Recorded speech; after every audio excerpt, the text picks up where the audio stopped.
Well, at the end of day 3 here at the Kia Oval, England seem to be well and truly in control, still have 2 wickets. It looks like Australia will be chasing somewhere around the 400 mark. Huss, how do you think they will go? Because Steve Smith is still the man who could come out perhaps and score a lot of runs, but the Australians also look quite tired, don't they?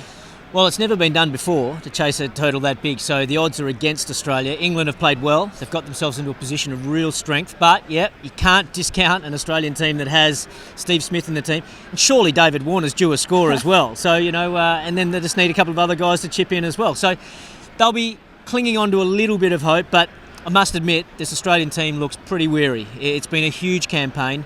They've come here to, well, firstly regain the Ashes, but then win them. They've done the regaining part, but it just seems like it's maybe a bridge too far, and it'll be a tough effort for them to get over the line. I mean, today we saw Joe Denley. It probably seems to be the most Joe Denley thing in the world, that he almost, but not quite, got a century. But it proved to be a very costly drop at the end of day 1 when he was put down on 0. Well, you need a bit of luck in this game, no question about that. Joe Denley certainly had a bit of luck, but he played really well. Yes, he could have been out for 0.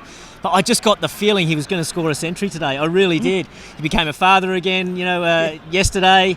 Got dropped early, had a little bit of luck here or there, and he played really well. He's got experience. Not so much at Test match level, but he knows his game. He knows where his strengths are. He's got a good, solid defence. He's well organised. So I think if he's given a run, and England look after him, he's got all the aspects of being, I think a consistent performer for England. He deserved 100. I feel a bit for him, and he'll be disappointed. But look, if he keeps it in perspective and think, well, just become a dad again, scored 90 odd in an Ashes Test match, life's pretty good. It's not too bad at all. I mean, he had some support. Others made contributions, the likes of Ben Stokes, Joss Buttler again. But how did you view the Australians bowling, the way that they bowled today? Maybe Pete Siddle in particular seemed to struggle a little bit, you think, except for one spell maybe? I thought they all tried really hard. You got to remember, this has been a long, tough series, and the guys have bowled their hearts out, particularly Pat Cummins and Josh Hazlewood. You could just tell that the zip's just not quite there anymore, and it's understandable. As I said, the energy and effort they've put in has been incredible. It's been a tough series, but I thought they tried hard, but just not quite at their best. I thought Nathan Lyon bowled really well today. I've been probably a little bit disappointed with how he's bowled in the previous few Test matches, since probably the first Test. But today I feel as though he was back to his best. There was energy on the ball, there was dip, there was turn there for him, and I think he could have picked up a few more wickets. I think Peter Siddle tried hard, and he had a couple of good spells in there and picked up a couple of wickets, so good for him as well. But as I said, I think England are in a very strong position. Do you think perhaps Australia may have celebrated a little bit too hard? That in a way, the emotional release and the emotional celebrations of winning that Test at Old Trafford may have actually affected them in this Test? Yeah, it's a good point, and I think maybe only they can answer that, but I do get the feeling that they were so relieved to regain the Ashes up there at Old Trafford, and it was just a huge fuel. And you just have to drop that intensity level down a little bit, or just feel as though the job's done, and you just have to be off by a little bit in this game at this level, and the other team will come in and get well on top. And it's proven to be the case. So I do feel as though their intensity's just dropped a bit. You can see they've been making mistakes in the field. There's been drop catches, there's been misfields, there's been wrong reviews and things like that, which we've seen. I do feel like there's something in that, but we'll have to ask them after the Test. Well, we did talk about the review situation yesterday for Australia, but again today we saw a couple of shockers, that wickets that would have been out. Tim Paine decided not to review them. Do you think his confidence in reviewing has perhaps been affected or shot by what's gone on? It's completely shot.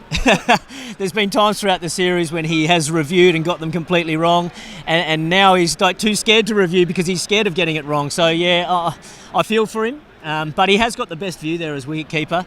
But you're right, his confidence is shot with it. He could have had 2 wickets there, because he didn't review. That's the way the game goes sometimes. Not much has gone right for Tim Paine in this Test match, I have to say. I thought probably got it wrong at the toss. Perhaps there's some selection things that probably they could have, in hindsight, will regret.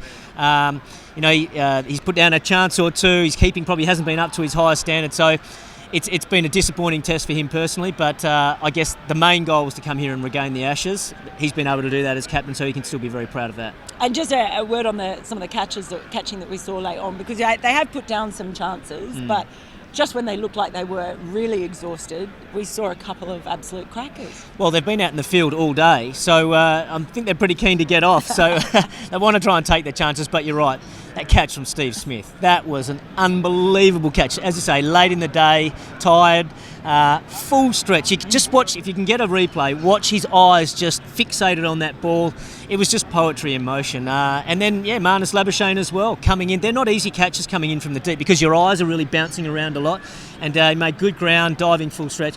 Just shows that the attitude of this team, yes, it hasn't gone that well in this test match, but they're still willing to keep going, even if, they're up against a fair bit of adversity.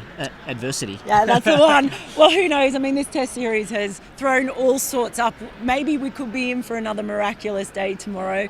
It's going to be Please. a very... I'm not ruling anything out from what we've seen so far, but whatever does happen tomorrow, if it might be the last day, if we might see it go into a fifth day, just make sure you stay logged on to ESPN Cricinfo.